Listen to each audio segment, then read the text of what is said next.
El Nuevo Testamento. Si abres la Biblia en el índice, verás que está formada por dos grandes colecciones, el Antiguo y el Nuevo Testamento. La palabra testamento se refiere a una relación de pacto, de lo cual tratan ambas colecciones. Ellas cuentan una historia épica y complicada de la relación de pacto de Dios con Israel y con toda la humanidad. El Antiguo Testamento es llamado Tanaj en la tradición judía. Es una colección unificada de rollos compuesta de 39 textos israelitas que abarcan más de 1000 años. En contraste, todos los 27 libros del Nuevo Testamento fueron escritos en un periodo de entre 30 y 40 años. Todos fueron escritos por la primera generación de seguidores de Jesús. Desde muy temprano, las comunidades cristianas empezaron a reunir estos textos y a leerlos junto con el Antiguo Testamento como una sola historia que lleva a Jesús. El Nuevo Testamento comienza con 4 libros narrativos que juntos se conocen como el Evangelio.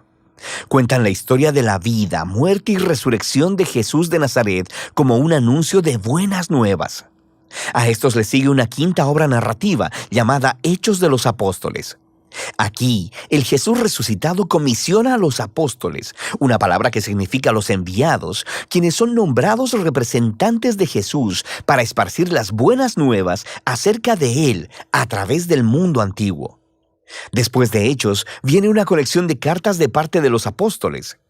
Estas fueron escritas para proveer enseñanza y dirección para las comunidades locales de seguidores de Jesús, llamadas iglesias. Hay 13 cartas del apóstol Pablo, y no están ordenadas conforme fueron escritas, sino de la más larga a la más corta. Luego está la carta a los hebreos, escrita por un asociado de los apóstoles, cercano pero anónimo. Después están las cartas de Santiago, Judas, Pedro y Juan. 2 fueron hermanos de Jesús y 2 estuvieron entre sus primeros seguidores. El último libro del Nuevo Testamento es el Apocalipsis, una carta a 7 iglesias que revela una palabra profética de consuelo retador para todos los seguidores de Jesús. Así que esos son los libros del Nuevo Testamento. Pero, ¿de qué se tratan? ¿Y cómo se conectan con el Antiguo Testamento para formar una sola historia?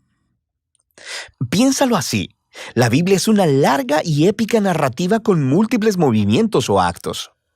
El Antiguo Testamento cuenta la primera serie de actos que te proveen de todo lo que necesitas para darle sentido a la historia que sigue. Los temas centrales y el conflicto de la trama están ordenados en patrones de diseño. Entonces, en el Nuevo Testamento, todos estos son retomados y llevados hacia Jesús, quien es la culminación de las historias. Déjame mostrarte lo que quiero decir. El primer acto es acerca de Dios y toda la humanidad. Dios provee un maravilloso jardín-templo para los humanos, quienes fueron hechos para ser los compañeros de Dios en gobernar el mundo. Pero los humanos son necios y ceden a la tentación oscura y se rebelan contra la sabiduría de Dios. Así que son exiliados al desierto, donde empiezan a matarse unos a otros. Ellos construyen ciudades que esparcen su egoísmo y opresión hasta llegar a la gran y malvada ciudad de Babilonia. Pero Dios ama al mundo y a sus humanos necios, así que pone en movimiento un plan al prometer la llegada de un nuevo humano que destruirá la maldad que nos ha seducido a la autodestrucción. El siguiente acto de la historia bíblica trata de Dios e Israel y desarrolla los temas y patrones del primer acto. Dios llama a una nueva humanidad fuera de Babilonia, hacia una maravillosa tierra jardín, Abraham, Sara y sus descendientes, los israelitas. Dios promete que a través de ellos la bendición divina será restaurada a todas las naciones. Seguramente estos son los nuevos humanos que estamos esperando, pero los israelitas repiten la rebelión de la humanidad contra Dios, construyendo sus propias ciudades violentas que llevan a la autodestrucción y a otro exilio en Babilonia. Pero Dios mantiene su promesa de que el nuevo humano vendrá del linaje de Abraham. Será un sacerdote rey, quien ahora tendrá que rescatar de Babilonia tanto a Israel como a la humanidad, para así restaurar la bendición de Dios al mundo. Ahora, nota cómo estos dos actos están diseñados de acuerdo al mismo patrón. El segundo acto es una versión más larga y violenta del primero, y juntos exploran la trágica condición humana, pero también resaltan la promesa de Dios, la cual se desarrolla más en el siguiente acto, los profetas y poetas del Antiguo Testamento. Los profetas acusaron a Israel y a todas las naciones por su maldad y anunciaron que un día Dios mismo llegaría para traer el día del Señor y rescatar a su mundo de Babilonia. Él lo haría a través de un sacerdote real prometido, quien sufrirá como esclavo y morirá por los pecados de Israel y toda la humanidad, pero luego será exaltado como rey sobre las naciones. Él llamará a las demás personas a dejar Babilonia y unirse al nuevo pueblo del pacto que se asociará con Dios para gobernar sobre una nueva Jerusalén, esto es, sobre una nueva creación. El Antiguo Testamento concluye anticipando un nuevo acto en la historia. Y cuando te diriges al Nuevo Testamento, es la misma historia, continuada ahora en Jesús. Veamos cómo. El registro de los 4 evangelios introduce a Jesús de Nazaret como el prometido hijo de Abraham, que restaurará la bendición de Dios a las naciones, y también como el nuevo humano que derrotará la maldad y quien restaurará a la humanidad para unirse con Dios. Así que Jesús es presentado como un humano y algo más. Él iba anunciando la llegada del reino prometido de Dios y habló y actuó como si fuera el rey divino de Israel. Pero en lugar de llamarse rey, Jesús se refirió a sí mismo como el Hijo del Hombre, esto es, el humano que actuaría como siervo. Los evangelios están declarando que en Jesús, el Dios de Israel, se ha hecho el israelita fiel y el verdadero humano que todos fuimos creados para ser, pero que hemos fallado. La misión de Jesús era confrontar la oscura maldad que acecha detrás de la maldad de la humanidad, seduciéndonos al egoísmo, la violencia y la muerte. Pero, ¿cómo derrotas esa clase de maldad? La sorprendente respuesta en los evangelios es que Jesús derrotó nuestra maldad, permitiéndole asesinarlo en su trono paradójico, la cruz, donde Jesús murió por la maldad y el pecado de la humanidad. Y ahí es donde Él vivió lo que enseñó, que la no violencia, el perdón y el amor sacrificial son las cosas más poderosas del universo. Y debido a que el amor de Dios por este mundo es más fuerte que la maldad o que la muerte, Jesús fue levantado a una nueva vida como el prototipo de una nueva humanidad. Y esto nos lleva a la historia de Hechos.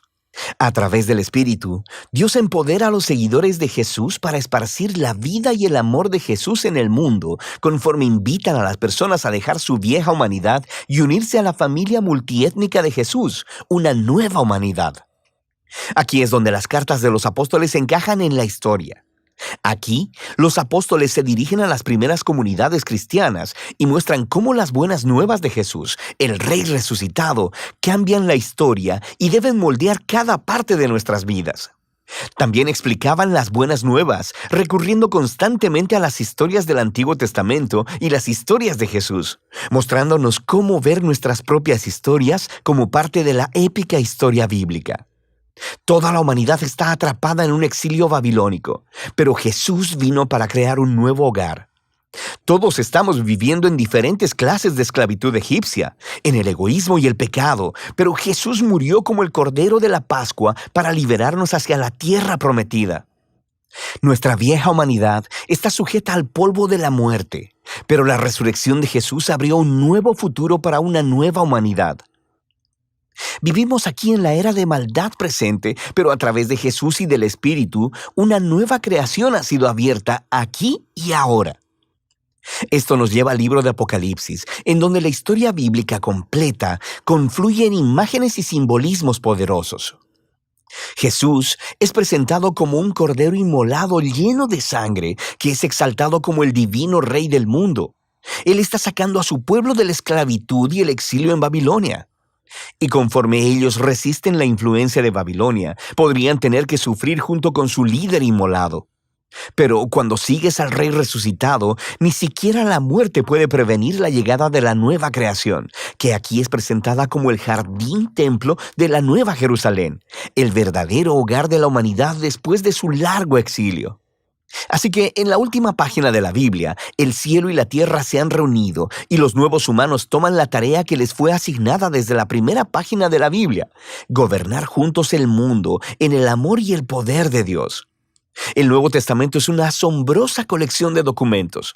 Ellos representan el testimonio de los apóstoles que nos apunta hacia Jesús resucitado. Y a través del Espíritu de Dios, estas palabras humanas han estado transmitiendo una palabra divina de esperanza desde el primer siglo hasta el siglo XXI. Cada libro nos muestra cómo Dios, a través de Jesús y del Espíritu, está llevando nuestro mundo a su meta final, una creación renovada. Y así, el final de la historia es en realidad el principio de una nueva historia que todavía está pendiente de ser contada. Y de eso trata el Nuevo Testamento.